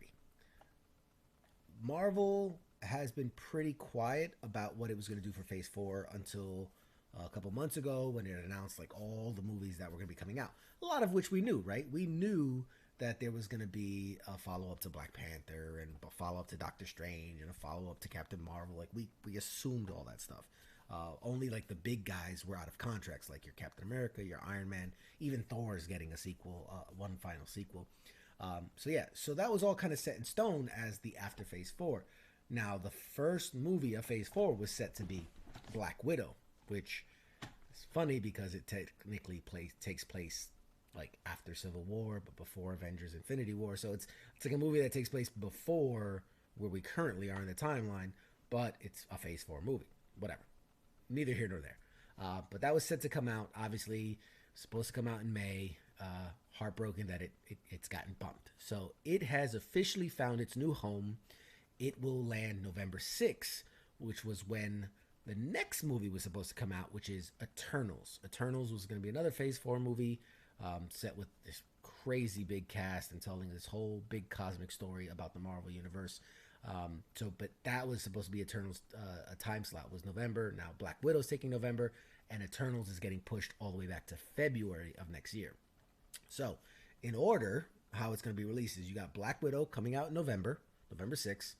Then on the Disney Plus platform, you'll have the Falcon and Winter Soldier series, 6-episode series. That'll be in August. So technically it happens before November. And yeah, Mike Larson, I see. Yeah, Eternals, I think it can be good. We'll talk about that in a second. So technically August is going to be Falcon and Winter Soldier if they can finish all the post-production stuff, during this COVID stuff. Black Widow comes out in November. Then again on Disney Plus, you'll have WandaVision, which will be the story of Scarlet Witch, bringing back the Vision, and it's going to be this whole weird time-bendy weird show, and it's going to be a short, miniseries, but with a lot of the big players that we know and love. Eternals will get slotted to February 2nd, 2021, the cast is crazy. Richard Madden is playing Icarus. Angelina Jolie is playing Thena. Kumail Nanjiani is playing Kingo. Salma Hayek is playing Ajak. Brian Tyree Henry is Phastos. Don Lee, Leah McHugh, Lauren Ridloff, and speaking of Game of Thrones, Kit Harington will also appear in the movie as the Black Knight. So that's going to be a huge, huge cast, and I think it's going to be a very interesting story. Very Marvel, but very different from everything they've done so far, even in like Guardians of the Galaxy. So it'll be an interesting take. You go back to Disney Plus, there'll be Loki, the Loki TV series, which will tell the whole Loki story. And then a surprising one that was announced is Shang-Chi and the Legend of the Ten Rings, which will come out May of next year. So it'll be the first Asian-led superhero movie ever. It's going to tell the story of Shang-Chi, the major martial arts master of the Marvel Universe, and he's going to go up against the real Mandarin. If you've seen Iron Man 3, you saw the fake Mandarin, Trevor Slattery, the actor who's pretending to be the Mandarin, but now he's going to go up against the real Mandarin, the real leader of the Ten Rings criminal terrorist organization. And then rounding out next year in Phase 4 is back on Disney Plus. They're going to have a What If TV series. Now, the What If TV series is super interesting. So as much as I'm excited for everything else that I've already talked about, the What If TV series, I don't know how much you know about comic books, but a very long mainstay in comic books is, right, there's one continuity. And there's always alternate versions and alternate timelines and alternate this and time travel and blah, blah, blah, blah, blah. But there's a pretty good, continuity. It's a pretty good timeline. Well, the What If series was basically these one-off comic books that would say, like, okay, what if Captain America didn't get the super soldier serum? What if, Howard Stark did? What if the guy that made Iron Man, he got the super soldier serum? Or what if, instead of, what was it? What if Spider-Man joined the Fantastic Four and it was the Fantastic Five with Spider-Man as a character? So like all these just weird one-off stories that would just change some formula of the narrative, and then it would just kind of play out what that world would be like. So they're basically taking that premise of this comic book, this What If series, and they're turning it into an animated TV series for Disney Plus. So, and the cool thing is that they're using a lot of the voices of people that we know, of characters that we know from the Marvel Universe, to kind of reprise their character or their version of a character in this animated TV series. So, like, you have Michael B. Jordan, Sebastian Stan, Josh Brolin, Mark Ruffalo, Tom Hiddleston, Samuel Jackson, Chris Hemsworth, Haley Atwell, Chadwick Boseman, Karen Gilliam, Jeremy Renner, Paul Rudd, Michael Douglas, Dominic Cooper, Sean Gunn, Nicole Portman, Stanley Tucci, just everybody. Michael Rooker, Jeff Goldblum, all these people will be voicing characters and versions of their characters or their characters in this animated TV show. So it's very, very, very cool. And Westworld's Jeffrey Wright is actually voicing the Watcher. And so for people that know the comic books, the Watcher is this being, this ultimate being who watches everything. He's just like, it's almost like he's recording just history as it happens. He's the Watcher. He watches as these pivotal moments in history happen. So he's going to be like storytelling, these stories and watching these stories. So it's just a very cool series. It's a very cool series. I know the one I saw that they had pitched and they kind of showed a little bit of when they were doing the announcements is they showed a what if Peggy Carter received the super soldier serum instead of Steve Rogers. And then in that case, Steve Rogers actually, or Howard Stark builds Steve Rogers a pre-Iron Man suit.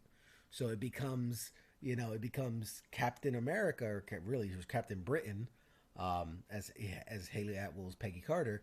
And then you had Steve Rogers, this scrawny Steve Rogers, who's piloting this giant mech Iron Man suit, and them two kind of going to war together. So things like that are going to be showcased, and they, just a bunch of things like that, right? Like what if I don't know, Black Panther got bit by the spider, all these different stories. So does that sound interesting? Am I selling you on this idea? Does that sound interesting? You're selling me on it. It sounds amazing. Don't you lie to me, Radar. I swear to God. No, it does. I'm not a huge fan of the animated stuff sometimes. Right. No, it depends on the quality of the animation as to whether I could get behind it. But it sounds like if they're going to have that cast voicing it, they're not going to have like shit. No. God, This is like Disney. This is Disney producing some top quality stuff. I really do think that it'll be really good. I really believe it'll be good. So yeah, I'm excited for it. I see potential. I see potential in this. Obviously, it's very early. We don't have many details, but from the small animatics that I saw and the drawings and the little clips that they did, and actually one of my all-time favorite stories. In fact, I have the comic book right up there on the wall. It is Marvel Zombies. I don't know if you were aware of this craze that went on for a couple years. But they did a zombie version of the Marvel comic books where basically it was a zombie virus that only affect superpowered beings. So if like a superpowered being bit another superpowered being, they become a zombie. Now when they ate humans just died. The humans were just food. So by the a couple episodes in, all that's left are these superheroes and supervillains as zombies, and obviously the superheroes and supervillains that are trying to survive. It was a great, grotesque thing. Like they went hard. Like they, there's some messed up stuff in those comic books. People eating each other, obviously, and doing things to survive. And it was just really cool. It was really cool to see the zombie outbreak hit the Marvel Universe. So rumor is one of the What If episodes is going to be a Marvel zombie episode, where what if the Marvel universe was affected by this zombie plague. So my brain's just like my head will explode, because it's one of my all-time favorite comic stories, and so to see that come to life in animation I think would be super cool. There's no way they can get away with doing it as dark and gritty as it is in the comic book, so I'm curious to see how they do it. But like in one situation, Spider-Man sees the Sandman, and the Sandman thinks that Spider-Man is infected, and so he decides he's gonna to stop Spider-Man like from that, and he like flies into all of his like orifices, his mouth, his nose, his ears, and everything, and fills Spider-Man, and Spider-Man like explodes.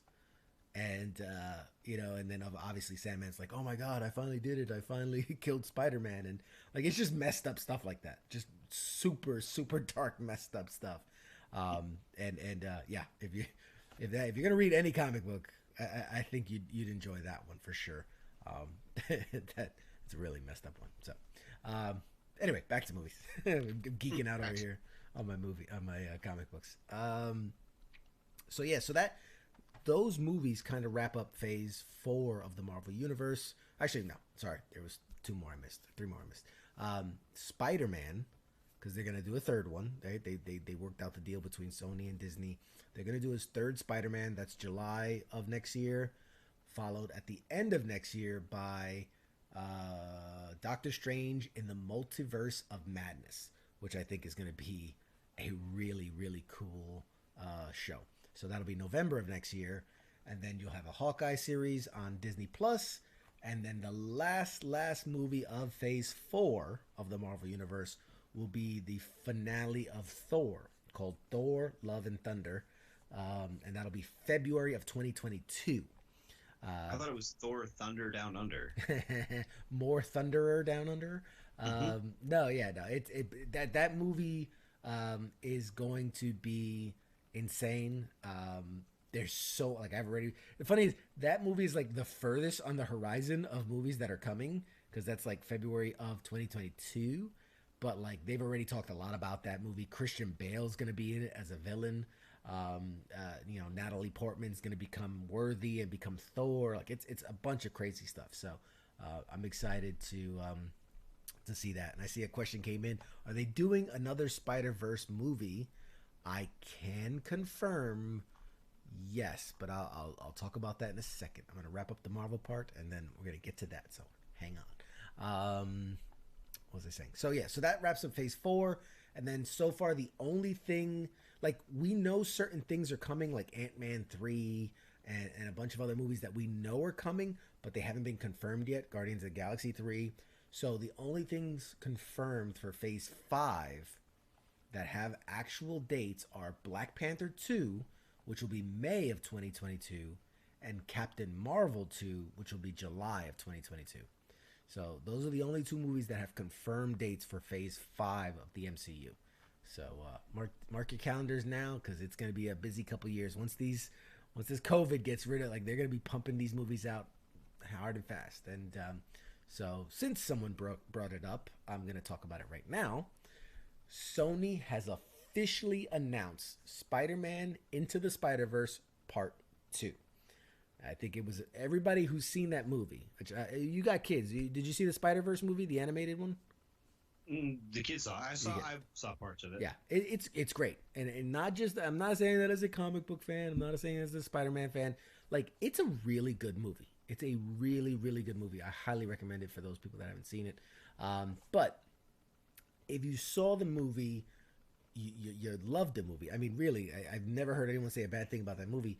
You knew they were going to do a part 2, just because of how good it was and how much money it made. I mean, it won awards. It was really, really, really well done. So it was a foregone conclusion that they were going to do a second one, but it was never official. Well, now Sony officially announces Spider-Man Into the Spider-Verse 2. It was without a doubt, like I said, it made $400 million worldwide. It won Academy Awards. It was really good. So, you know, it was less of a question of if, more of a question of when. So yeah, so now the studio took to Twitter, I think it was yesterday afternoon, to officially confirm the follow-up, and it even revealed a release date, April 8th, 2022. So not next year, but the following year, April 8th. In fact, 2 years from tomorrow, we'll be seeing in theaters Spider-Man Into the Spider-Verse 2. You know, they're saying all the main characters will be back, and they're going to be adding a whole bunch more. So for those fans that are out there, they're going to, it's going to be good. It was a great movie. I really thoroughly enjoyed that movie. It is an animated movie, but the art style was incredible. The direction was incredible. The story was incredible. Really well done. So I'm excited for the sequel to come out in 2 years. couldn't come out soon enough. So Yeah, it'll be. go ahead. It'll be here before the next series of Tiger King. So you got that. Yeah. They break Joe Exotic out of jail. By then, yeah, who knows what King will be doing? Shark King or some other craziness. I'm sure there is some fucking lunatic somewhere. It's got a tank full of sharks, high on meth with like 3 husbands or some shit. Some guys breeding monkeys or something like that. The Monkey King. He's oh my breeding God, with the they've monkeys gotta, as well. It's really they've got to do follow-on series of guys that collect other crazy stuff. You know, Cobra King. You know, some guy that does collects crazy cobras or something.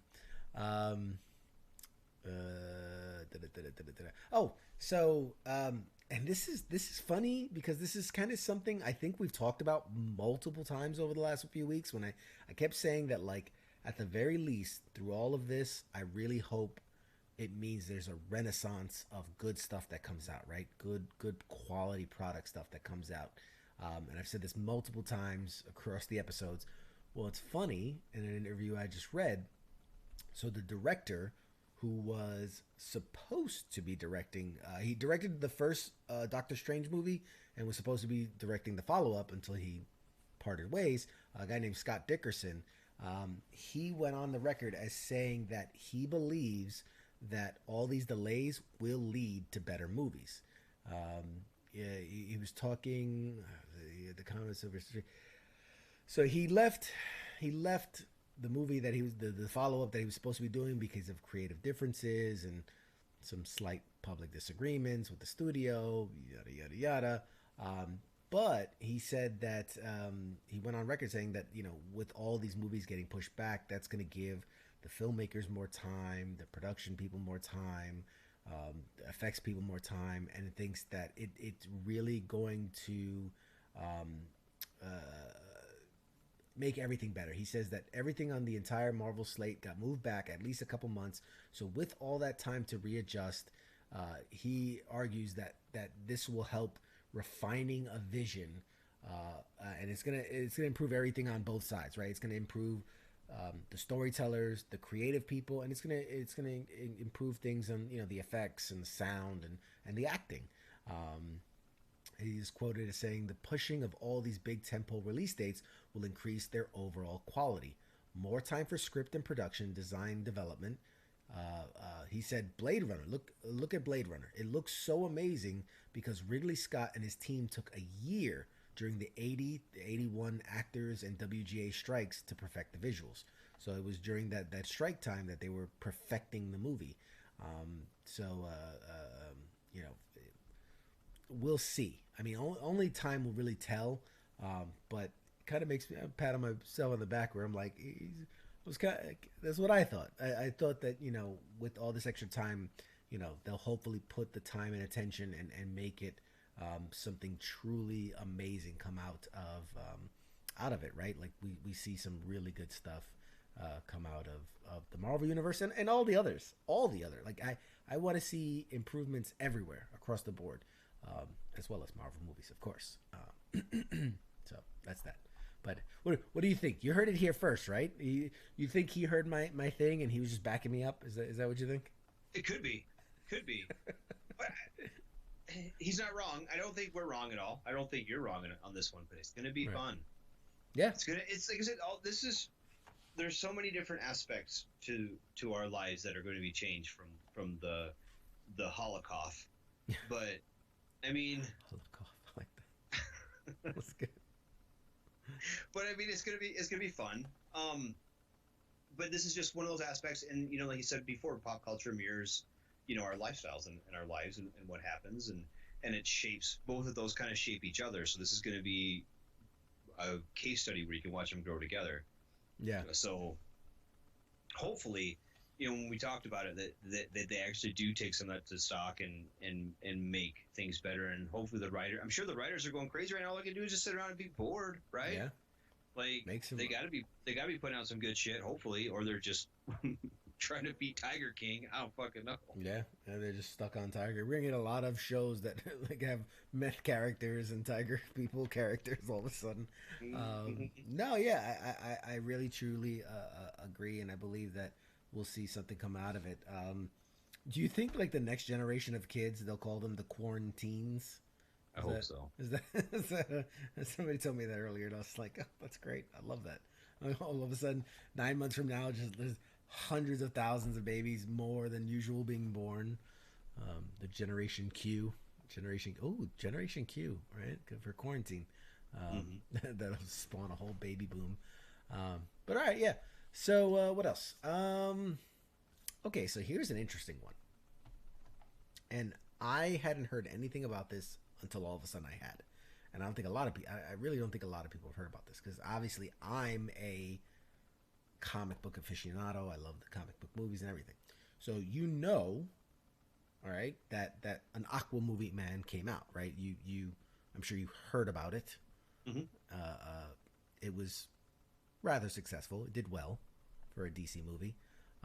It made, I think, $1 billion at the worldwide box office back in 2018. And you can only speculate that there'll be other Aquaman movies. But an interesting side thing. Apparently, they're doing a spin-off movie called The Trench. And the idea is it's almost like a superhero horror movie, because in that movie, in case you didn't see it, there's a trench, and it's like all these dark creatures live in there, and they don't really come out very often. But apparently, I'm gonna read this because this is it boggles my mind, so I just have to read what I found. So in addition to a proper sequel for Aquaman, and of course an upcoming animated series, because everything has to go animated nowadays, one of the film's offshoots is expected to be a spin-off centered around the trench of the movie. While the film doesn't currently have any major details or release date, we do have a brief update on how it will fit into the overall timeline. So David Leslie Johnson, who serves as a writer on both Aquaman and Aquaman, the future Aquaman 2, recently took to Twitter to reveal that the trench theoretically takes place between both of the main films, so between Aquaman 1 and the future Aquaman 2. But as he clarifies, some pieces of this are still being worked out. So the trench was first announced to be in development back in February with the goal of injecting more horror into the superhero franchise. We're still deep in sort of crafting the script, which now they're going to have a lot more time to do that. I don't want to get into it too much, but definitely it's one that I really want to lean into the horror of it. It's going to play more as a monster horror movie than it will be a superhero movie, but it's still definitely part of the Aquaman world. We always, even from the early concept art days, loved the idea of a trench movie. Then when audiences embraced it in the movie itself the way they did, which I don't know who embraced the trench in the movie, but whatever. Sorry, especially there's the shot where, like in the trailer, if you saw the trailer, there was like the shot where they're like going in the water and like all these like beings are coming out of the water to kind of get after them. That's kind of the whole thing. They said, when we saw how well audiences took to that shot, we knew we had something special. Consequently, I suspect that that's one that will come out significantly before Aquaman 2. So, I mean, yeah, I don't. Apparently, people were really excited about the trench of the movie Aquaman. This was news to me. When I saw this story, I had to read it like 6 times to truly understand it, because I'm like, wait, the trench, you mean like the place they went for like one scene of the movie, and then they fought the things that were there, and then they left? That apparently got people really excited, and it needed its own spinoff. But okay, cool. I mean, hey, I don't know. Yeah, I got nothing. That one is that's one of those head scratchers. That takes me back to like, the before times when superhero movies were good. When you're like, oh, Halle Berry's gonna play Catwoman, really? Okay. Or, oh, hey, they're gonna do a spin-off Daredevil where Jennifer Garner's playing the Elektra character. Like, oh, okay, cool. Where it's like, I mean, I guess that's an idea. I really don't know who's gonna go watch it, but sure. That's an idea. I mean, it's DC. I mean, they come up with some pretty far-fetched ideas, but I don't know. Is anybody out there? I mean, if anybody is interested in, well, first of all, if anybody saw Aquaman and then saw the scene where they go into the trench, did you guys think to yourself like, oh man, this would be an awesome like side horror movie, you know, that has nothing to do with Aquaman? I mean, I'm just curious if that's like that, because I didn't think of it, but I mean, maybe, you know. Oh, we got a comment that says apparently they all smoke meth and molest tigers at DC. Maybe. Yeah, well, that's it. Carol Baskins. Carol fucking Baskins. Must have been her idea. But yeah, anyway, so for those that like horror movies, I guess there'll be a DC version of a horror movie sooner than later. Okay, is it going to be Jason Momoa in it?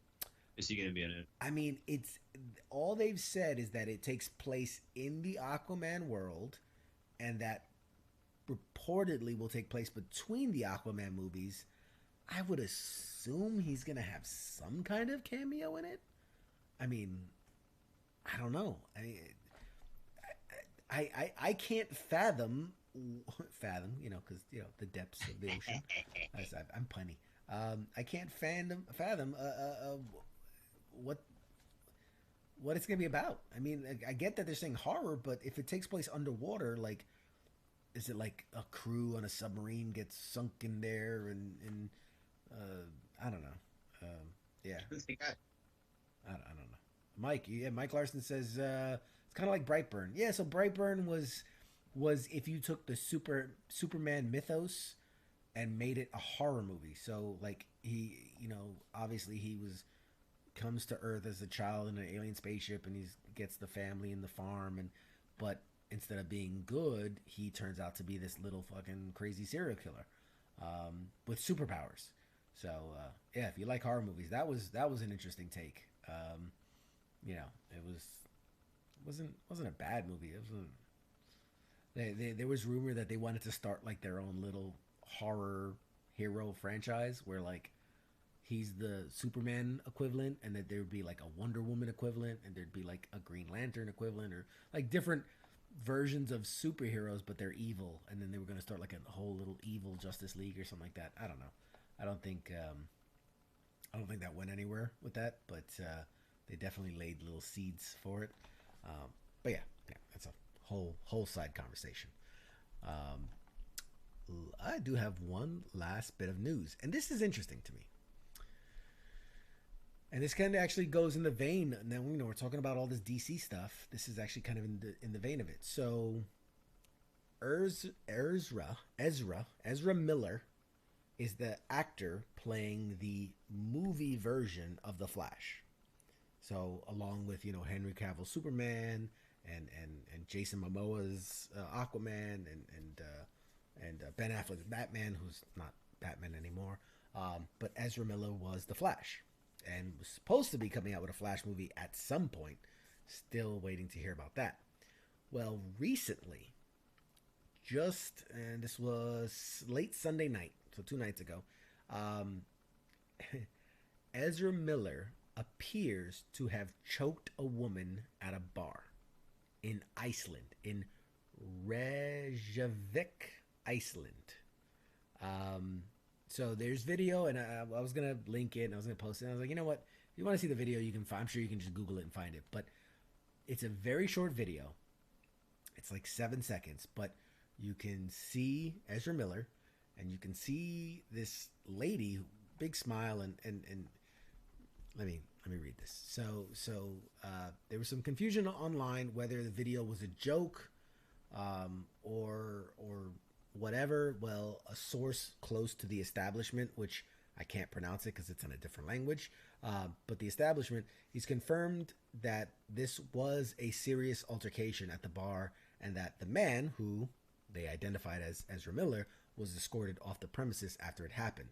So the 7-second video shows a man, Ezra, saying, "Oh, you want to fight? That's what you're going to do?" And he's saying that to a young woman who appears like she's, you know, getting ready to fight, but it seems very jokingly because she's smiling and she's like, it seems playfully. Well, he doesn't think it's funny because he grabs her by her throat and then throws her to the ground. At this point, the person filming goes, "Whoa, bro," and immediately puts the phone down, stops shooting, ending the footage at 7 seconds. But it has been confirmed that the incident took place around 6 p.m. on April 1st. It's at again, can't pronounce the name of this place, but it's a trendy bar in central Reykjavik that Miller tends to frequent when he's in town.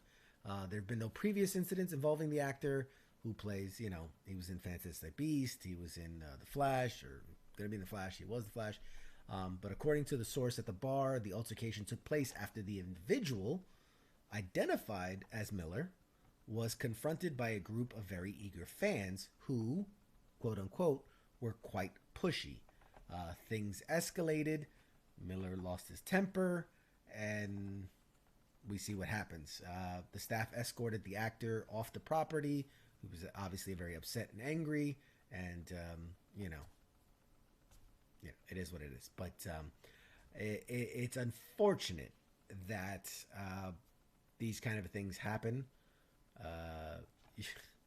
You can assume he was probably under the influence. I don't know what is he doing in what did I say that was? Iceland. He's in Iceland. Yeah. Why Reykjavik. Yeah, why is he not Iceland? I don't know. But apparently he took social distancing really seriously and went as far. Is there any of the Kung Flu there? I probably not. Probably not. But Mike says he's buying polar bears. Is he going to be the polar bear king? I hope so. It's unfortunate because, talented actor, obviously, and has a bright future, did have a bright future. Something like this can trigger, a shitstorm, a public relations nightmare. There's people already calling for him to be, boycotted in any future movies. It's never okay to hit anyone under any circumstances. But yeah, for a guy who's obviously in shape and big dude, tall guy, to choke slam a chick, it's not a good look.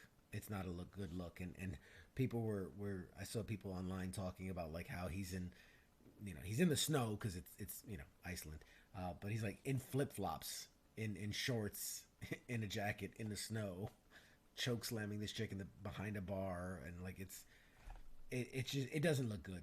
It doesn't look good. So considering that Ben Affleck is out as Batman and rumors have been back and forth that Henry Cavill is done with Superman, we might be done with the Flash too. We might be down one Flash. So I don't know, man. I don't know. The world's in a crazy place. I don't know. I don't know. I don't know. I got don't nothing. know what to say, dude. It's got in the whole scheme of fucked up, yeah. Ugh. It's not a good look. That's really all I can say is it's not a good look, and it's going to probably negative impact him quite a bit. You do see plenty of actors that rebound after. Robert Downey Jr. Drug scandals and the list goes on and on. There are people that have gone through some tough stuff and then come out of it the other end. But I do think in today's climate, there's a very quick visceral reaction of pull back. Any studio, any company, nobody wants that PR nightmare. So it's immediately going to be all hands off, off that actor for a while. And who knows, hopefully he can get his shit together and rebound from that. But yeah, it's not a good look, man. Attacking a defenseless person who I watched the video. It seemed like she was just messing around. She thought that he was, again, maybe she thought that they were having a moment. I don't know. And then he just choke slammed her like that.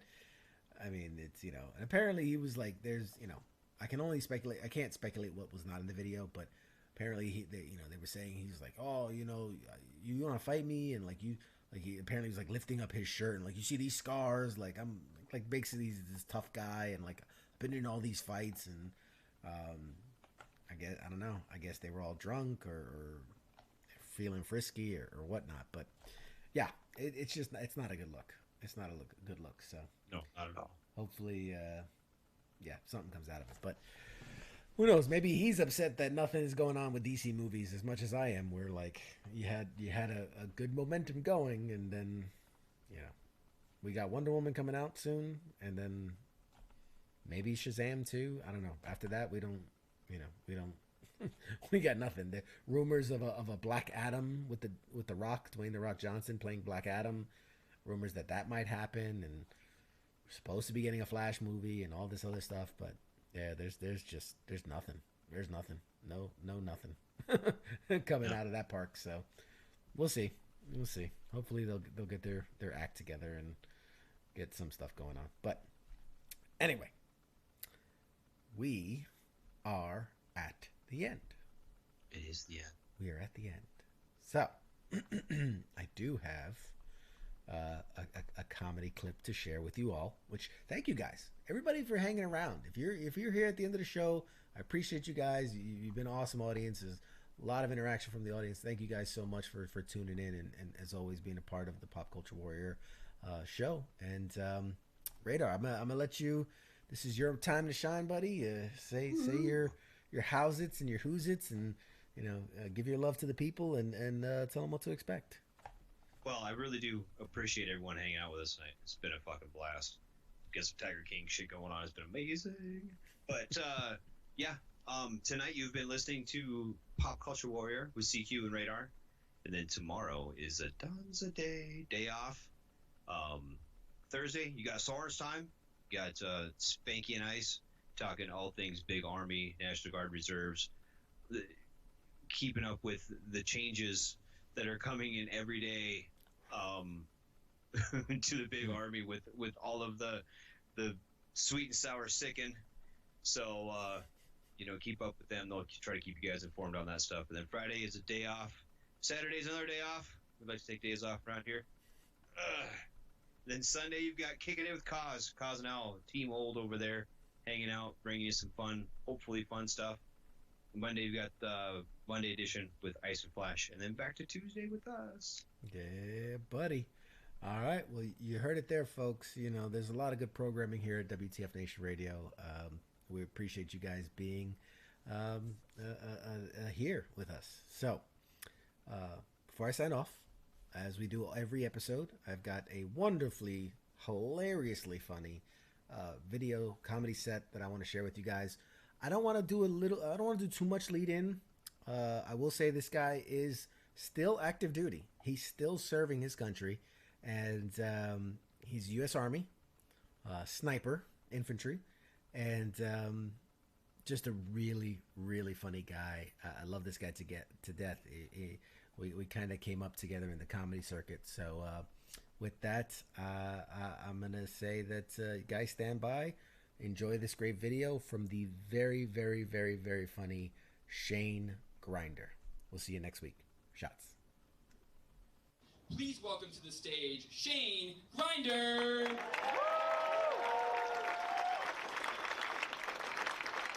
All right, keep it going. How's everybody doing tonight? All right. So, I'm only up here for a short time tonight, so I'm going to give you guys the best 5 minutes I can. And I hope you guys enjoy yourselves by the end of it. My wife said I probably shouldn't use my bedroom strategy up here tonight, but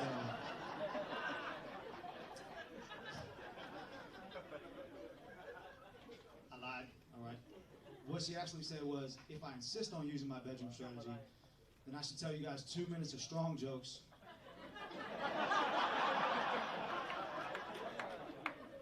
And then let you guys tell yourself jokes for the last 4 minutes.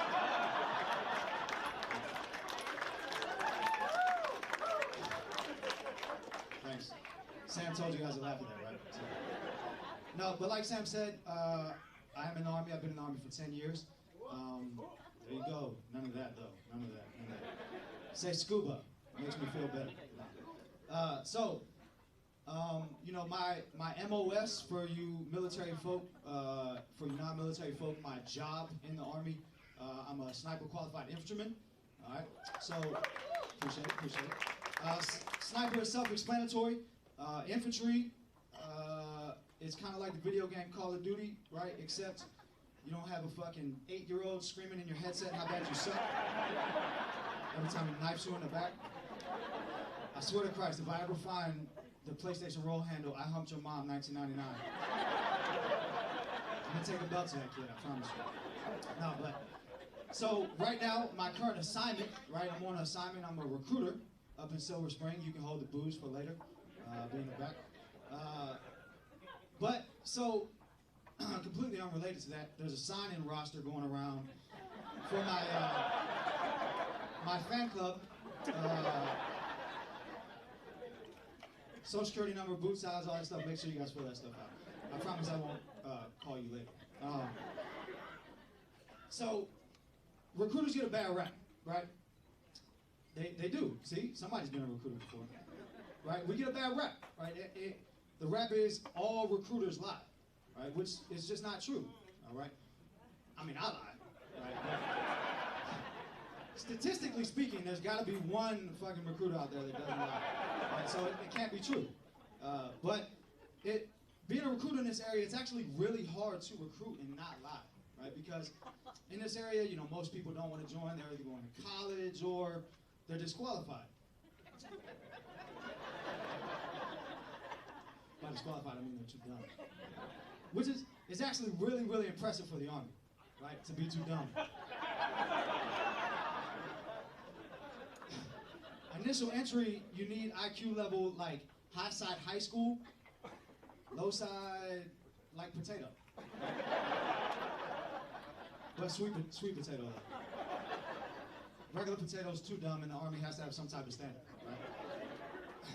No, but you know, it's tough on me because, you know, I like to be honest, and I wish I could be more honest with applicants as they come in, and they still want to join the Army after I'm done talking. So, a typical, you know, guy walks in, he comes into my office, he says, hello, my name's Bill, and I'm interested in being a medic. And I say something like, well, Bill, you know, being an Army medic, you'll be one of the first ones on the scene, you'll provide good care, you possibly save somebody's life, right? That's a typical, normal conversation. What I actually would like to say goes more like this. Hi, my name's Bill. I'm interested in being a medic. Could you tell me something about it? Sure, Bill. How do you feel about full frontal nudity? I'm for it. Follow-up question. I'm going to show you these flashcards of STDs. How many of these could you recognize just by the picture, right? Because for all you military folk, let's be honest, right? Being a medic in the Army, you're going to spend less time saving people's lives, right? And more time Monday morning looking at Private Johnny's privates because he decided to get a little dangerous with that stripper that he met and didn't listen to his safety brief, right? You know, love, wear a glove. You know what I mean? But, you know, I say I want to be more honest with people, but what I realized since being on recruiting is people are really freaking crazy, right? And I don't know if I'm necessarily ready for some of the responses that I might get. So like I said, I'm a sniper. I get guys walking in all the time. And I'm not, you know, I could picture something like this happening, right? So a guy walks in, hey yo, my name's Rufus. And I'm interested in being a fucking sniper, right? I really don't know where Rufus came from. Obviously in my mind, Rufus is some Italian guy that wants to be a sniper. I'm sure Bill would have liked to be a sniper also, but let's just go with the story, see where it goes. So, hey, my name's Bill. I want to be a sniper, huh? Can you tell me a little bit about it? Sure, Bill. So, being a sniper, you know, you're going to have to lay in the same spot for, I don't know, a lot of days, right? And then, you know, you're going to have to be ready to do crazy stuff like, you know, crap in a bag, right? And then take that crap bag and put it in your backpack, right? And then carry your backpack back to the base with the crap bag in it. How do you feel about that? Hey, so, first off, Rufus don't lay down for nobody, right? But, you know, I have been carrying this shit bag around with me for a couple of days. You guys have been awesome. That's my